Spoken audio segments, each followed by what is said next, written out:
AutoZone was nice enough to spare one of their staff to help me push for the last time, hopefully.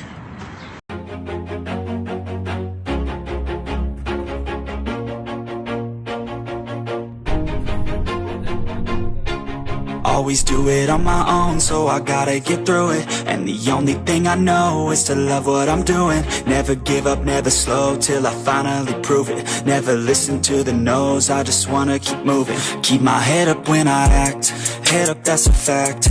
Never looking back, I'ma keep myself on track. Keep my head up, staying strong, always moving on.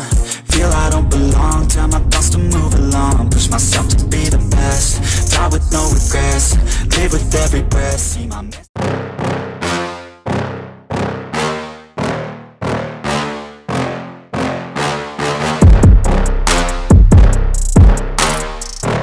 What is going on, boys and girls, and welcome back to Project Zangetsu. I'm Subaru, and thank you so much for tuning in. Alright, so as you've seen in the title of today's video, we are going to be fixing the starter solenoid. I am insanely nervous to do this today because it's going to be my first time dealing with an electrical component for the car of that context, basically.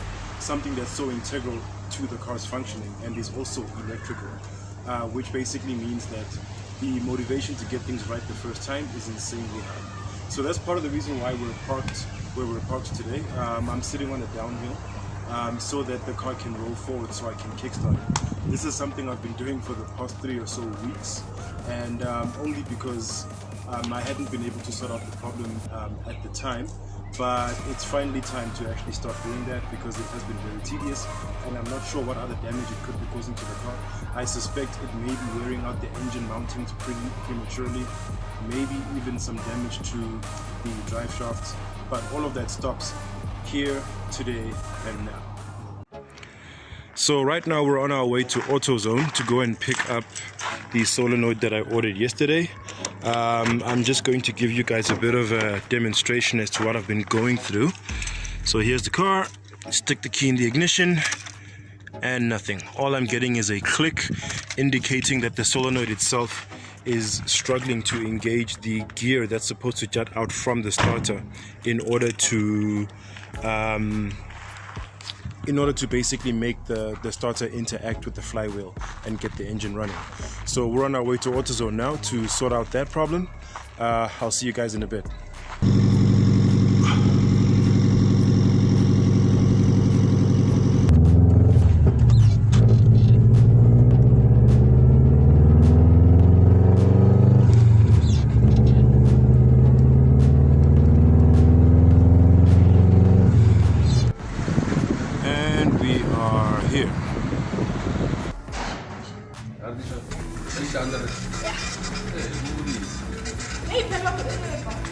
And now we're on our way home.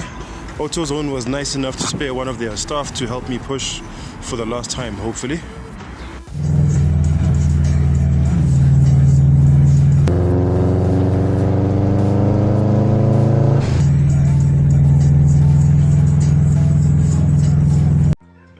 Alright guys, as you can see, we are now back home because we are now in the garage, aka the crime scene where the deed is going to go down.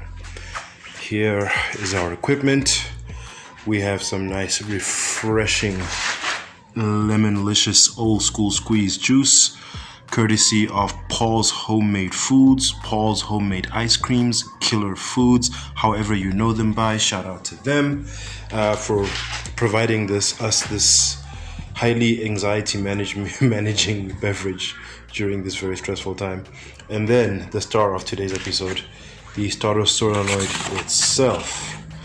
So in case you didn't know, I now have a black bonnet. If you missed how that happened, check out my previous video that I will put in the description or possibly put up as a title card right now.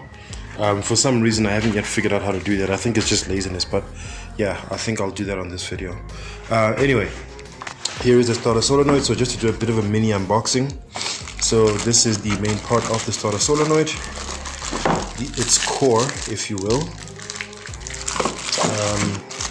Let me And in case you're wondering why I'm being so rough with this bonnet, it's not in the best shape right now. So I am going to be repainting it at some point to make sure that it's a nice finish on the black. So right now I'm taking liberty with, you know, it not being in the best shape, with me being able to do things like film me unboxing items on the bonnet itself. I think it looks pretty cool, even though it's not a bad thing for the good thing, sorry, for the paint. So anyway, this is the part right here. It is the solenoid that we're going to be installing. So this is the solenoid's core, and then this spring goes inside this sleeve and it supports this piston. So this is the mechanism that moves back and forth in order to actuate the starter motor itself, to make its gear arm come out and make contact with the flywheel and then initiate the engine starting process. Now it also came with these washers right here. There seems to be 2 of them. Now I'm not 100% sure as to whether we're going to need these or not. I had a little bit of anxiety about that when I first unboxed it, but the thing that gives me some solace is that when we remove the old solenoid, that will help in terms of informing whether we need to or not. I'll see if the old one has any washers on it or not, so on and so forth. So yeah, we're about to get to work.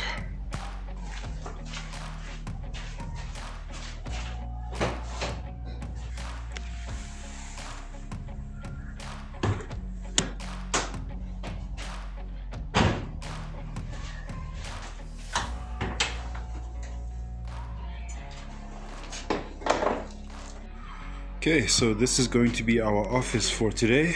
Please excuse all the dirt from the plants and stuff. It's been pretty windy here in my neighborhood, and my car is often parked outside, so it bears the brunt. But anyway, we're going to be starting off by removing the intercooler. Thankfully, that's something I have done before and familiar with doing, although it's always precarious because I'm always worried about stripping very important bolts like this one here for my blow-off valve. Well, it's actually a bypass valve, but I've now made it a blow-off valve. So we're going to be removing the intercooler so that we can get nice access to, if it can focus, that guy back there. So I don't know if you can tell from here, but that gold piece of metal is the starter solenoid attached to the starter itself. So yeah, that's what we're going to be removing now. I know you told your friend you're not okay, and tell me what's wrong and why you never said you felt that way. Guess you're trying to stay strong and fake a smile until I look away.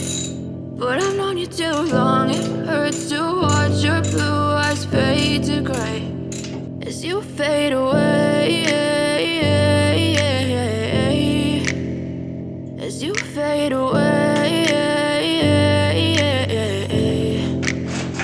Yeah, I'm about to fade away, cause every time I wake up I feel like it's Monday. Something's going wrong.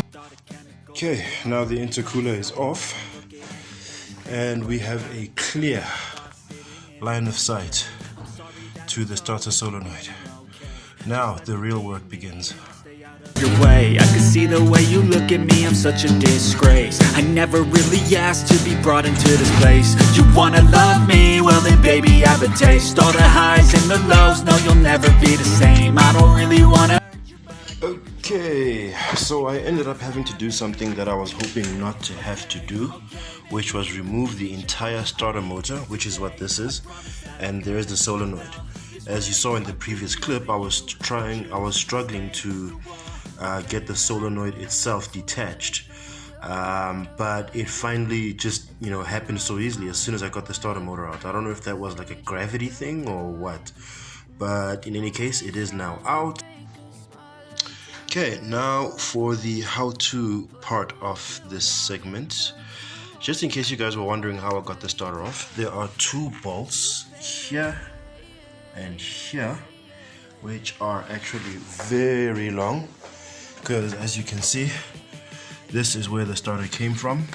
It attaches to this part of the transmission, with those two bolts, and there are the bolts in question. Very, very long, as you can see. It took me a while just screwing them out, or unscrewing them, or whatever you want to call it. And yeah, that's basically how you get the starter out. Obviously, you also need to get certain connections detached from the solenoid itself, because that's the part of the starter that's actually connected to anything at all in terms of electricity and to the chassis. So you have to undo these two connections here and here in order to get that loose, so that you can pull the entire thing out and then disassemble it. So you are welcome. Okay, so at this point in the video, things didn't go down the way I would have wanted them to, because it turned out that the solenoid that I had ordered from AutoZone actually wasn't compatible with my starter, for several different reasons.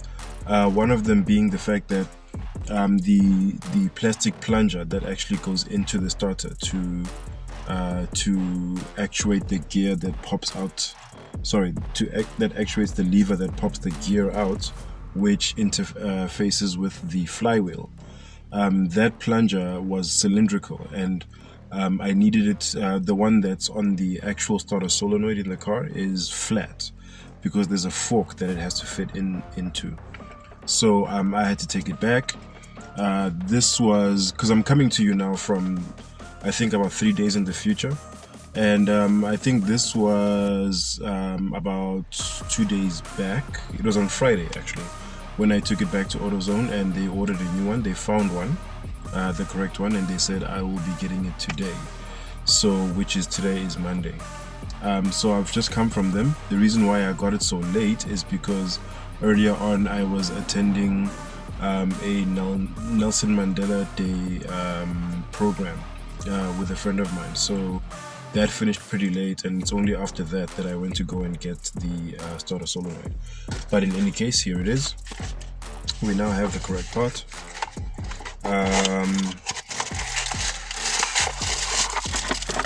So this is the solenoid I picked up today, which was reordered from AutoZone.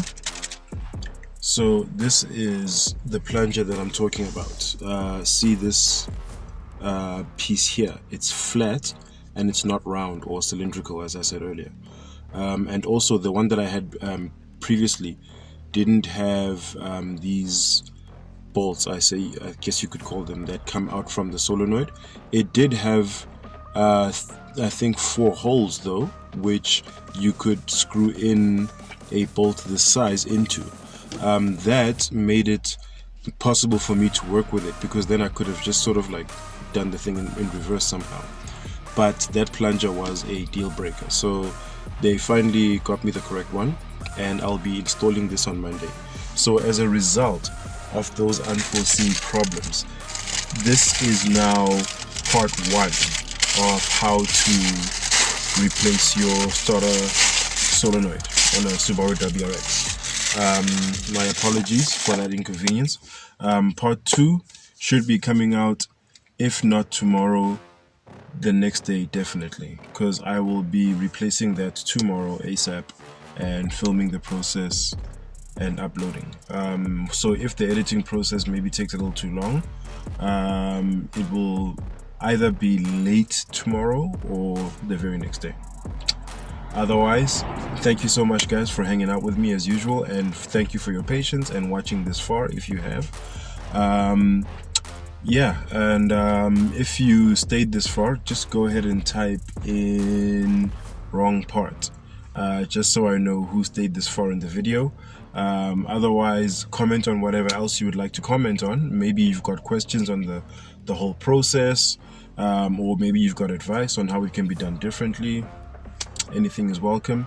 As usual, it should go without saying, please remain positive and respectful in the comments, as much as you can. And yeah, that'll be it. Enough rambling from me. So thanks again guys. If you enjoyed this, please click on the thumbs up icon, leave us a like, and please subscribe so that you can to see more on what's on the channel. And please ring that bell icon so you are notified each and every time I drop new content on this channel. I have been Subaru, and as usual, take care of each other, stay awesome, and stay chasing your dreams to infinity and beyond.